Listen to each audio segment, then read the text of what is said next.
Hello friends, నేను మీ Shravan. First of all రివ్యూలోకి వెళ్ళే ముందు అందరూ ఒకసారి ఛానల్ లైక్ చేసి, షేర్ చేసి, సబ్స్క్రైబ్ చేయండి. అలాగే మీకు నచ్చితే కామెంట్ కూడా చేయండి.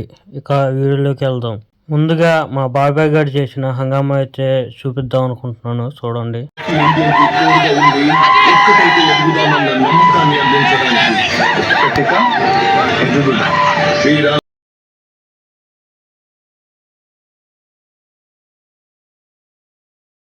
ఫ్రెండ్స్, ఇప్పుడు మూవీ ఎలా ఉందని ఒక్క ముక్కలో చెప్పాలంటే,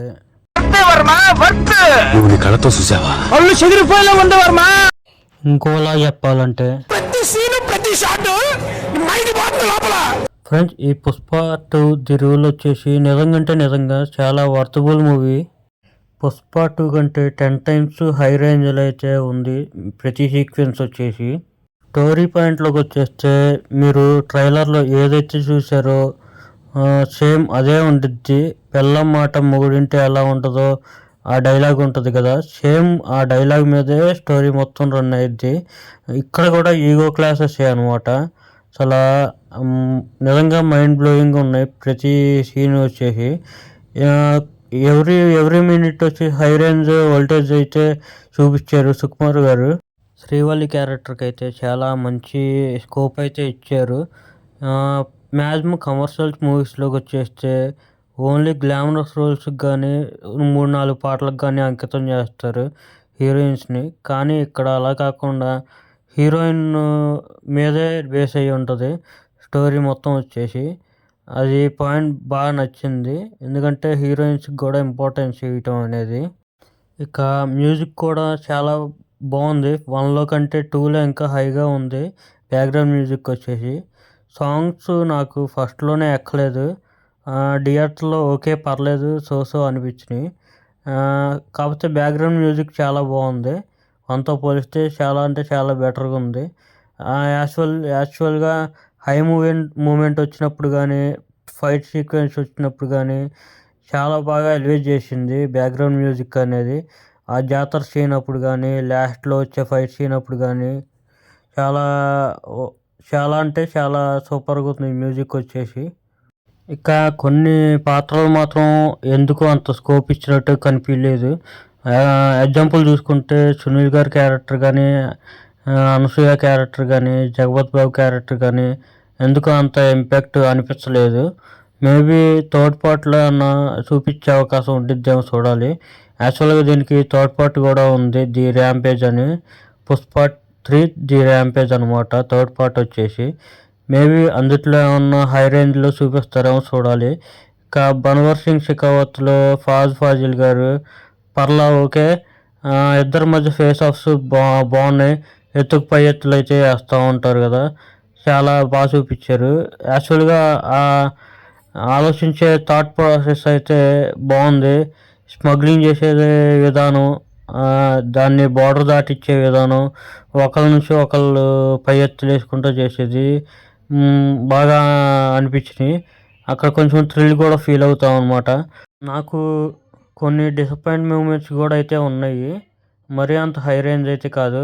ఫస్ట్ ఆఫ్ ఆల్ ఓపెనింగ్ అయితే జపాన్ ఎపిసోడ్తో ఓపెన్ చేస్తారు. నేను స్టార్టింగ్లోనే అనుకున్నాను జపాన్ ఎపిసోడ్ అసలు ఎలాగ అక్కడ దాకా వెళ్ళాడు అనేది మొత్తం క్లియర్ కట్గా స్టోరీలో చెప్తారేమో అనుకున్నాను. కానీ అది ఇన్కంప్లీట్గా అయితే వదిలేశారు. అసలు అక్కడ దాకా అట్టా వెళ్ళాడు ఏంటిది అనేది. సో అది కొంచెం డిసప్పాయింట్మెంట్ అనిపించింది. ఇంకా లాస్ట్ క్లైమాక్స్ కూడా ఏదో హడావుడిగా అక్కడితో అయిపోయిందా అన్నట్టు అనిపించింది. యాక్చువల్గా 3 hours 20 minutes అయితే ఉంది కదా మూవీ వచ్చేసి. యాక్చువల్గా ఆ ఫీలింగ్ అయితే కలగలేదు. బోర్ కొట్టిద్ది మ్యాక్సిమం 3 hours రన్ టైం ఉంటే. కానీ ఇది అసలు ఎక్కడ బోర్ అంటే బోర్ కొట్టలేదు. 3 hours కూర్చోబెడతామే కష్టమైనప్పుడు 3 hours 20 minutes సుకుమార్ గారు ఒక ప్రేక్షకునికి అయితే కట్టిపడేశారు అనమాట.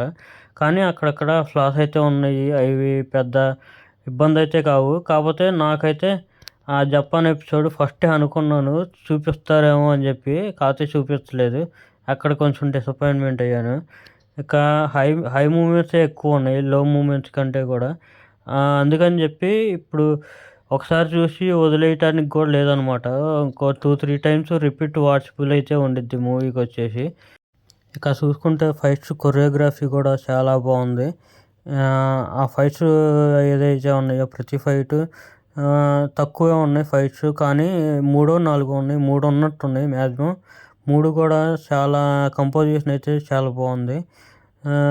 బేసిక్గా జాతర ఫైట్ చేసే సీక్వెన్స్ అప్పుడు నాకు తెలిసి ఎవరు కుర్చీలో కూర్చోరు, లేచి గోల చేస్తూ ఉంటారు. అంత గూస్ బంప్స్ మూమెంట్స్ అయితే ఉంటాయి ఆ సీక్వెన్స్ ఒక్కటే.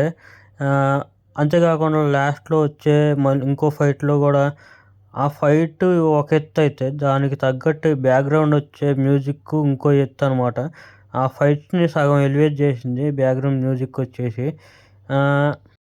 అల్లు అర్జున్ గారు పడ్డ కష్టం మొత్తం ఆ ఒక్క జాతర సీన్లో అయితే ప్రతి ఒక్కరికి క్లియర్ కట్గా కనపడుద్ది. ఎందుకంటే ప్రతి ఎమోషన్ అయితే పండించారు ఆ జాతర సీక్వెన్స్ ఒక్క దాంట్లోనే. ఆ జాతర సీక్వెన్స్ చూసిన ప్రతి ఒక్కళ్ళు అల్లు అర్జున్ పర్ఫార్మెన్స్కి అయితే పడిపోవాల్సిందే.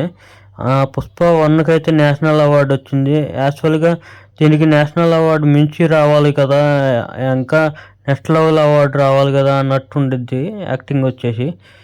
ఇక లాస్ట్గా సుకుమార్ గారి గురించి చెప్పేది ఏంటంటే 2-3 ఇంటర్వ్యూల్లో రాజమౌళి గారు అయితే చెప్పడం జరిగింది. ఒక సీను నీలాగా నేను ఎందుకు తీయలేకపోయానా అని చెప్పి నేను ఎప్పుడు అనుకుంటా అని చెప్పి. ఇక సుకుమార్ గారు అయితే ఒక కళ అయితే కన్నారు. ఆ కళని నెరవేర్చే ప్రాసెస్లో మన అల్లు అర్జున్ అయితే తోడయ్యారు. ఇద్దరు కలిసి ఆ కళను అయితే నెరవేర్చుకున్నారు అనమాట. ఇక టికెట్స్ బుక్ చేసుకోవాలా లేదా చూడాలా వద్దా అనే వాళ్ళకి ఒకటే చెప్తున్నాను, కళ్ళు మూసుకొని అయితే వెళ్ళిపోవచ్చు సినిమాకి అయితే. అల్లు అర్జున్ కోసం అయితే వెళ్ళొచ్చు, ఎవరి కోసం వెళ్ళినా వెళ్ళకపోయినా. స్టోరీ కూడా పట్టించుకోవసరం లేదు. అల్లు అర్జున్ యాక్టింగ్కే మనం ఫుల్ సాటిస్ఫాక్షన్ అయిపోతాం. సో మీ టికెట్ మనీ అయితే చాలా వర్తబుల్.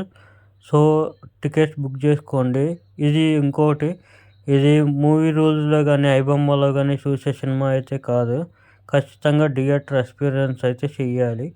సో ఇప్పుడే టికెట్స్ బుక్ చేసుకొని మూవీ అయితే ఎంజాయ్ చేయండి మీ దగ్గర ఉన్న థియేటర్స్లో.